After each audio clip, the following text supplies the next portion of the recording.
Hi everybody, it's Diane here. I have a new style junk journal to me I found on the YouTube channel Kathy's Garden. I will link her link below. I will link her below. I will put her link below, something like that. Anyway, and I would suggest you go watch hers because I did mine a little differently, and you're kind of getting the watered down telephone, you tell someone except they don't get it right version. Go see what she did originally, and then you can goof around with it like I did. But the idea and her point was to show you can use magazine images as opposed to buying digital stuff to make a cool journal.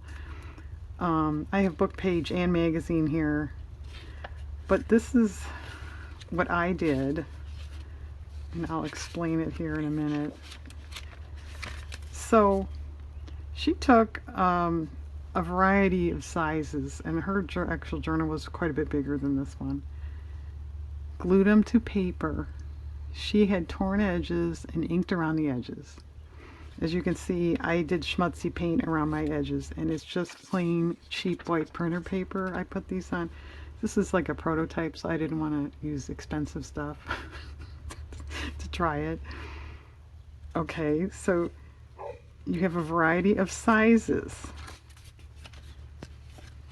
You can mix them up any way you want. Logically larger is towards the back, but you don't have to do that any way you want. I will point out, using a lightweight paper, you can see through it, but I intend to write or collage or something on these pages, so it doesn't matter to me. And then this is scrapbook paper.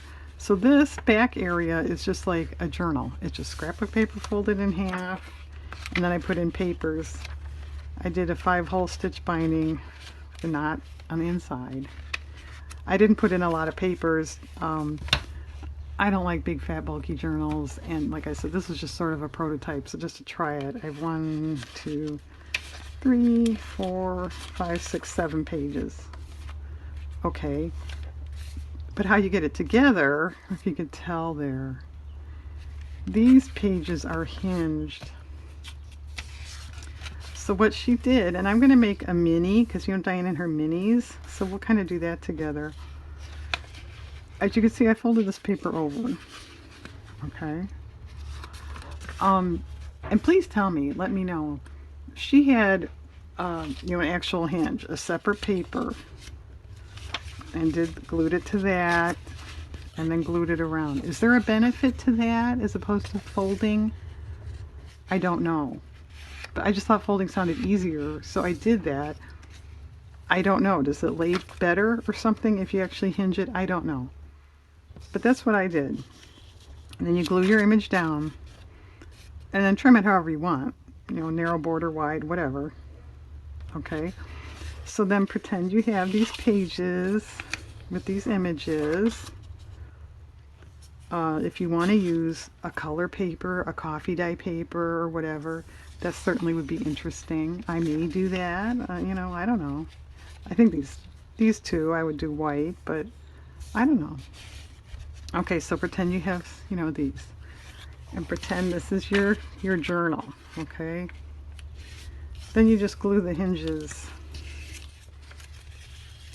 Put glue on your hinge and glue it.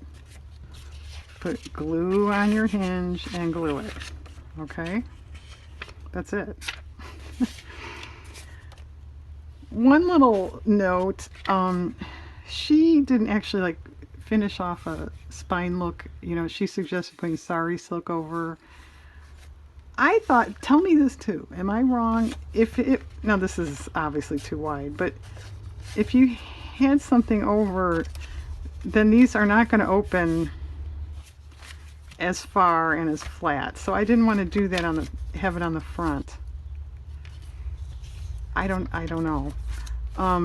This is a strip of scrapbook paper because you will see your hinge on the back. Okay, so you have like a white strip back here. If that doesn't bother you, great.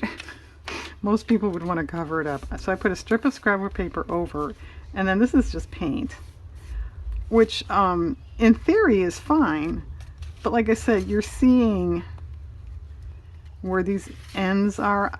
I don't think that's such a nice finished look, but I don't know what else you would do with it. You got any suggestions? Let me know. And then I came over just a little bit. I sort of had to. So then I slopped a little brown paint just so it would look. That one didn't end up with any, or that one, but like there had been a little bit there, so I added a little so it would just look intentional. But that's it. I think that's actually a very cool construction, a very cool idea. I thought too, how perfect for a specific event, pet, person, you know, a theme, a home improvement project, a quote, whatever. You know, to make a small thing like this and give pictures of whatever it is and then write about whatever it is. I mean, isn't that cool? I think that's cool. Okay, I'm going to pause. I'll glue these to some sort of papers. And then we'll come back and discuss a little journal thing to go with it. And I'll take you through that. Okay, hang on. Okay, these have been adhered to scrapbook paper, old ledger, printer. I'm not sure if that's construction paper or cardstock, one or the other. So I made a little booklet here. This is just scrapbook paper folded in half. That's all it is. The pages cut to fit. I thought I'd take you through this. Most of you know how to do a pamphlet stitch, but maybe there's some that don't, and I haven't done it on here a long time. So to cut your pages, measure a little inside. If you want to go all the way to the cover, that's fine, but you're probably going to wind up with a little showing. So come in a little bit. I did 3 3/4. Then do not measure it like this. Measure it like this. It's a little more effective. And I did 7 1/2. Okay. Fold your papers in half. Get them in the arrangement you want. Make sure they're the right way up and down that you want. Double check it. Put them in your book. This is really, really basic for anything you're going to sell or anything you're going to gift or anything that's bigger. This is 4 inches. You're going to need to mark your holes. Use a template. I'm not going to get into that now. This is for me. I've done this 9 million times. I'm just eyeballing it. So I'm going to just go in like that. I usually use an awl. Usually too, I do put these in the seam of a phone book, but it's the same thing. This is so small. It's so, there's only 6 pages in there. I'm not going to bother. But that, I totally, highly recommend that it keeps everything together and it's a lot better. Okay, I don't clip mine. You can clip this together so they stay and you're not rooting around so much. I don't like those clips. I always get the thread hung up on them. I guess I'm a dork. I don't know. Okay, where you start is where your knot will be. I want my knot on the inside. Go through. Pick one or the other. It does not matter which one. Go back through. Go through all your pages, and if you don't clip it, you'll probably end up doing it like this. If you see your needle will not go through, it's sort of stuck for some reason, don't force it. Go find where it's stuck and why, because it's probably not lined up, and if you force it, you'll make a hole. And you don't want another hole. Okay, if you're concerned, you can clip that or put a little washi tape there or something so it doesn't pull through. I don't do that either. Okay, so now go down to the next hole. There's only one hole left without thread in it. And for anything close to 5 inches and up, I do a 5-hole stitch. It's a lot more secure. It is a little trickier, but you know, isn't everything the first time you do it? Okay, now you just go back in. So it, you know, line, you have a thread here, you want a thread here. Go back in the middle now.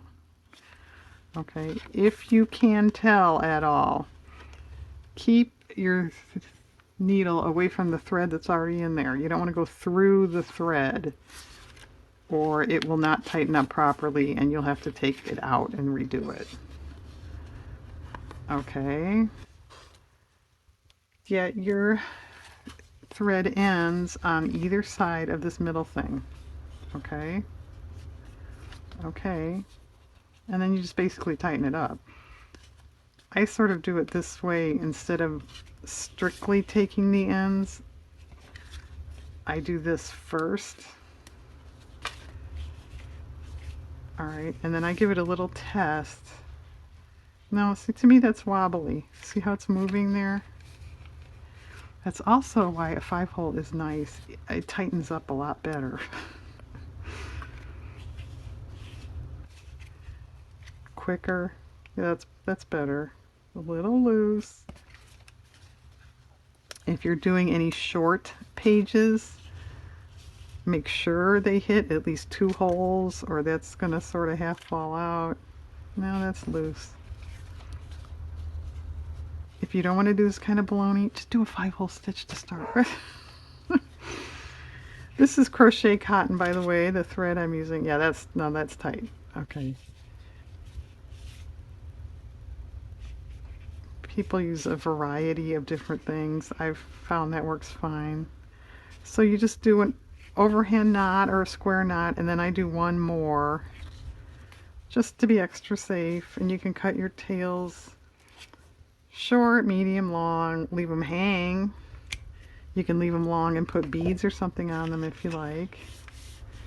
And give a little press, and that's it. Okay. All right. Now to do the Kathy's Garden variation, just figure out what order you want your images in. I don't know, what do I want to top? That's kind of nice. I think the other ones are sort of busy, with the exception of this one. Which this, by the way, is a cut down playing card. This I made myself. That's a catalog image.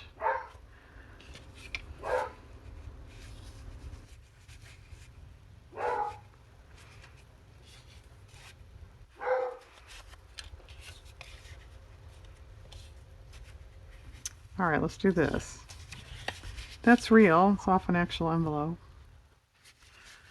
Okay, I'm going to glue those to this. You don't have to watch the whole bit, but see, like, that's what order I want. So just sort of take it off. Now just apply your glue of choice to the back of the hinge or the fold.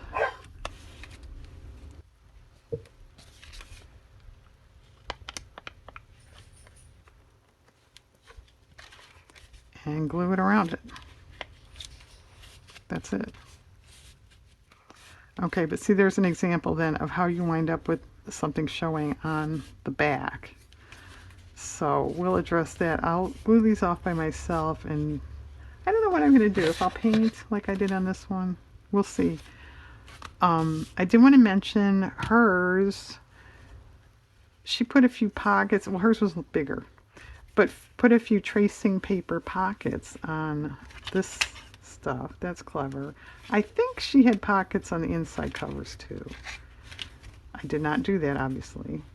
She also had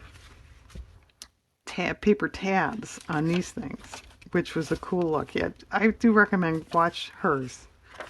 Watch hers first, and then you can say, gee, Diane, hers was better. No, I'm kidding. Okay, I'm going to glue all this stuff down. I don't know, goof with the spine thing or not, and come back with a few final thoughts. Hang on. Okay, here we are, all done. I put washi tape back here, which I think is kind of cool. Yeah, you can see, but since these colors sort of match the cover, it didn't bother me. Yeah, you can still see the sticking out stuff there. I don't know what to say. I still maintain if you cover it, you're inhibiting the opening, and then you're also kind of cutting off your border. So if you're going to do that, I would allow more border on this side so you'll still see it then. If you can't open it all the way, does that make sense? Okay, so here's this one. I did not do anything on the borders of these images yet. This is for me, so I can go back and do that whenever I want. And then here's the little journal they're attached to. Cute.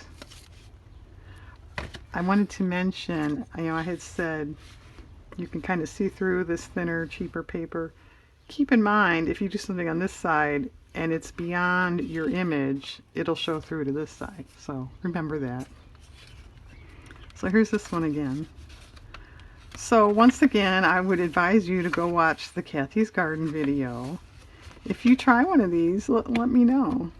If you have any variations or tweaks or anything, I'd really like to hear it. So thanks to Kathy's Garden, and thanks to everybody for watching. I hope you have a very nice day.